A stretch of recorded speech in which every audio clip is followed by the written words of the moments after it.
Přátelé, kamarádi, zdraví vás z výstavy v Letňanech, která se jmenuje Motocykl. Jsme v roce 2025 a mám tady hosta, který se jmenuje Honza Loužecký, omlouvám se, a je to jednatel firmy Vintage Garage Motors, což nevím, jestli vám všem něco řekne, ale když řeknu Royal Enfield, tak to budete vědět všichni. Honzo, ahoj. Ahoj. Řekni mi, co Royal Enfield a výstava Motocykl 2025. Na co byste lidi pozvali, co je tady zajímavé? Tak pro nás je teď určitě důležitý, že se podařilo na tu výstavu dostat dva nové modely, které byly dlouho očekávané. Jedním je BR 650, který vychází z našeho úspěšného Interceptora 650. A druhým motocyklem je Classic 650, který opět má svého bratříčka mladšího, a to je Classic 350. To znamená, že tyhle dvě motorky tady mají premiéru, jakoby českou? Českou premiéru, ano. A jaká byla odezva včera? Co na to říkali vaši návštěvníci, hosté výstavy? Včera byla taková odezva, že už jsme sepsali asi 10 objednávek. 10 objednávek? Tak to je paráda. No, včera byla pěkná návštěva, myslím, že jste si to užili. No a tak co říkáš, podíváme se k vám do stánku, jak to tam vypadalo? Určitě. Podíváme. Tak se, přátelé, zůstaňte s náma a podívejte se do Royal Enfieldu. Tak, ahoj Lukáši, u vás na stánku Royal Enfield. Co máte pro Vetešek novýho? Hele, největší novinkou vlastně teď tady máme po pravé straně BR 650, vychází vlastně z modelu Interceptor 650, což byl nejpopulárnější model pro rok 2023-2022. Je to malinko nazdvihaný, máme tam nové TFT display, je to taková designovka, multifunkční motorka, jak do terénu, tak i na tu silnici, záleží, co si tam obojí za pneumatiky. Za mě super. Ve svým podstatě adventure motocykl se vším všudy, že jo? Přesně Cestáček. Tak. Ano. Jdete s tím do soutěže. Druhá soutěžní motorka Classic. Výborný design. Líbí se mně, co k ní mě řekneš? Druhá naše dlouho očekávaná novinka je vlastně Classic 650, co vychází vlastně z modelu 350, kdy vlastně byl trošku poptávaný ten výkon, že nám tam malinko chybělo od těch lidí. Jo. Tady ho mají vlastně dvouválcový zase opět motor, to, co máme naučený, vyzkoušený, 600 padina, 50 koní, klasický retro design, nic navíc, tak jak to má být. Super, ještě jsem si všimnul tady na začátku, když jsem přicházel, že tady máte i motorky pro mladý, jdete tímhle směrem, chcete zaujmout i ty mladý kluky, vodníček, první asi u vás, že jo? 4 pade, víme k tomu dál něco, barva je skvělá, úplně naprosto pecká. Přesně tak, hele, tohle je třetí naše novinka, takový takzvaný můj oblíbenec Guerrilla 450. Pro nás třeba vzadu 160 guma, což jsou trošku atypický pro Enfield, TFT display, ride by wire, vlastně to, co otočíš, máš na plynu, první vodou chlazený motor. Je to takový městský rebel, dobře říditelná motorka, do města ideál pro mladý, právě cílíme trošičku i tím designem, ne všichni mají rádi retro, takže taková stylovka. Hele, děkuji ti za plně dostačující informace a zase někde a předáme to do studia. Jasně. A si tam povídají dál. Tak jo. Ahoj. Ahoj. No Honzo, musím říct, že máte krásný stánek s krásnou nabídkou. Kolik tam máte vlastně motory? Kolik má Royal Enfield dneska v Česku modelů? Aktuálně máme 12 modelů. Na stánku máme 16 modelů, některé jsou zdvojený. A k tomu máme samozřejmě spolupráci s Velorexem. 2 sidy, jedna projektová, jedna klasická, která se prodává. Ale chtěl jsem se, když mám tuhle šanci, tak se tě zeptat. Já si vybavuju, že Royal Enfield byl před nějakou dobou taková trošku jako vysmívaná značka. Taková jako braná s respektem. A mám pocit, že dneska je to velmi respektovaná značka. Mám ten pocit správný? Máš ten pocit správný.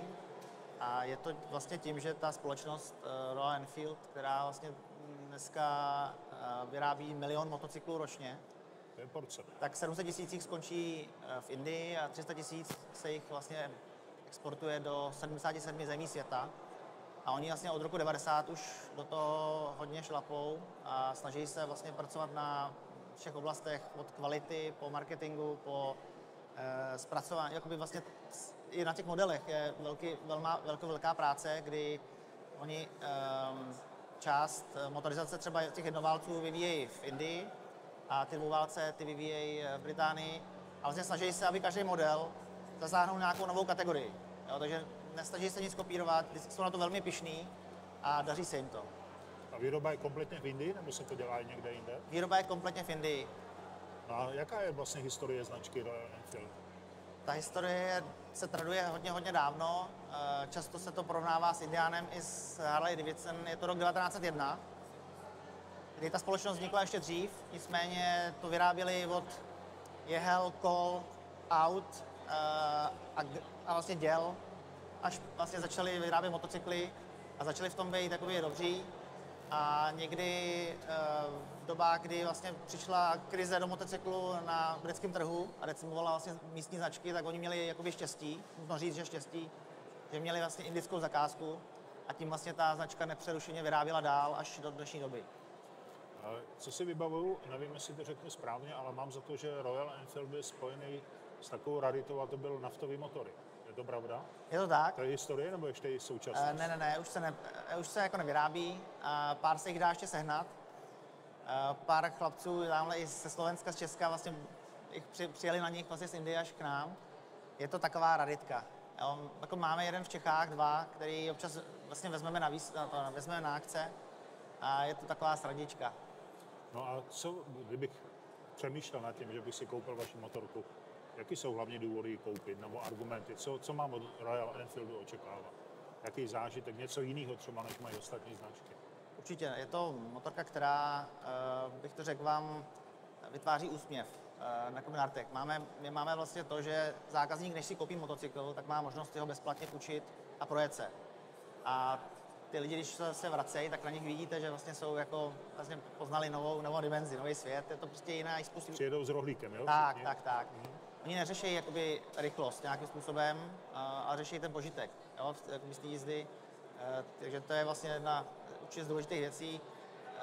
Ten motocykl dneska je běžně 3letá záruka a je dneska, říkám, 12 modelů, který se vlastně zaměřují na různé kategorie jako dnešní společnosti. Takže to je taky, že vlastně tam ta škála je jako pestrá, že vybere každý.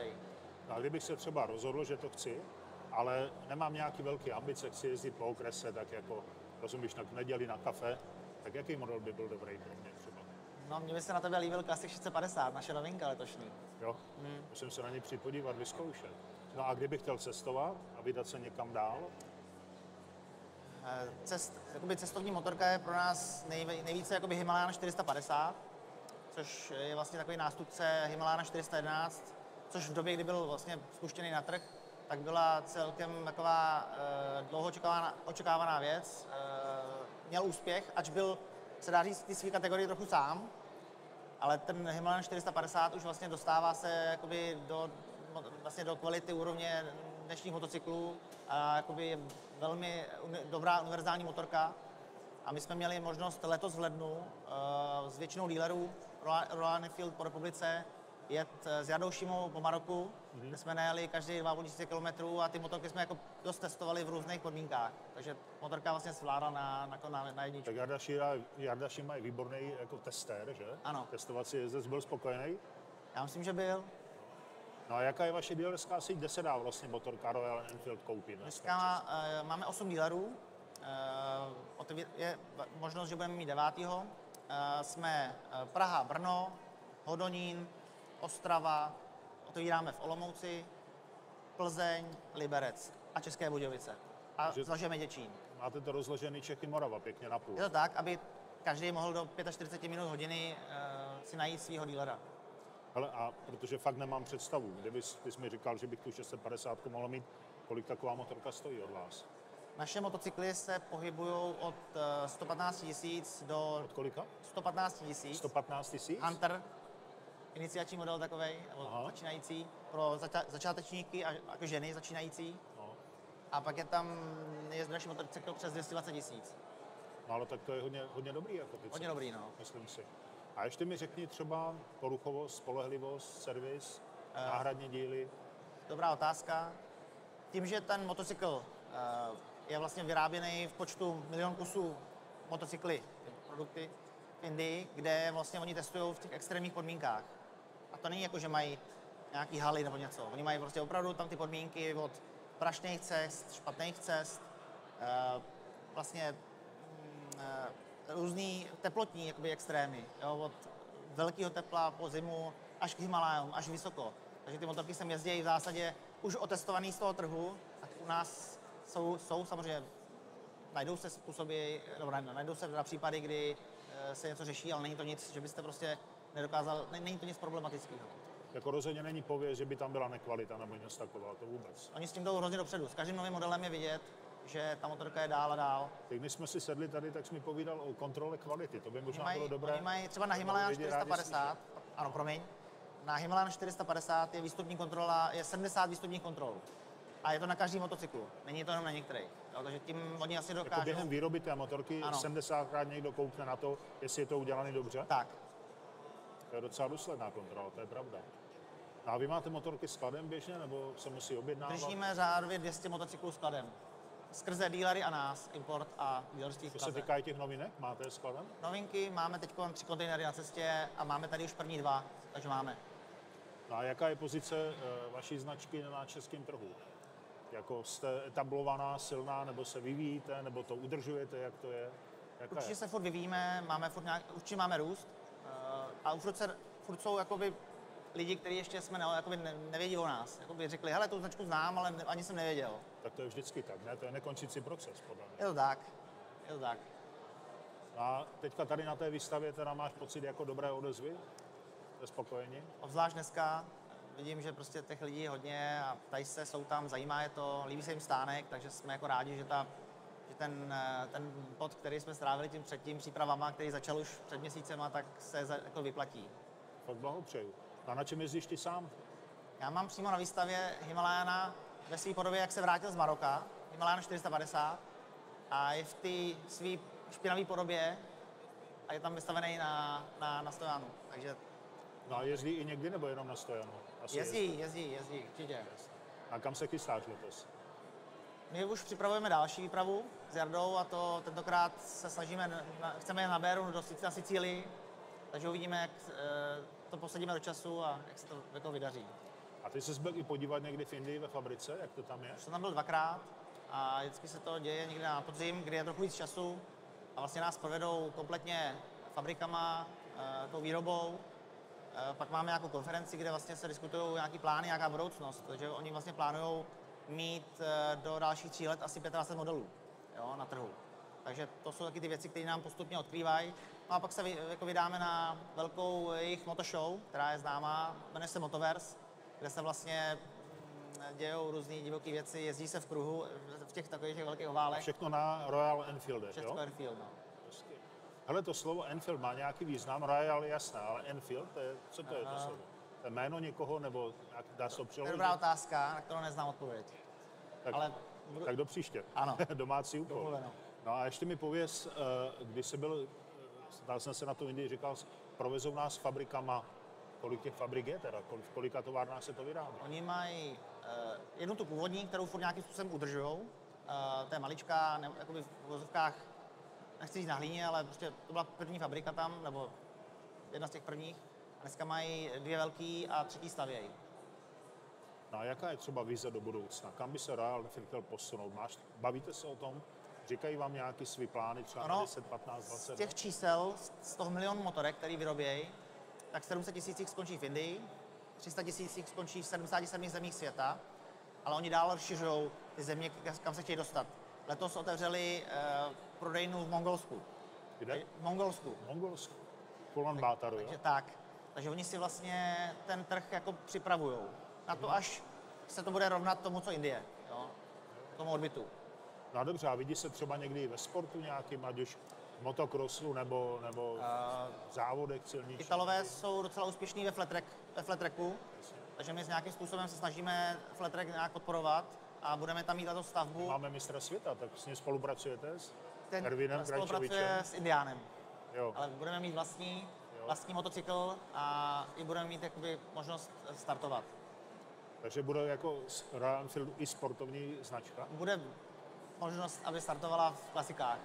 Hele, a vy když jste taková jako klasická, nebo řekl bych, no je to svět sám pro sebe trošku, Royal Ano. Enfield.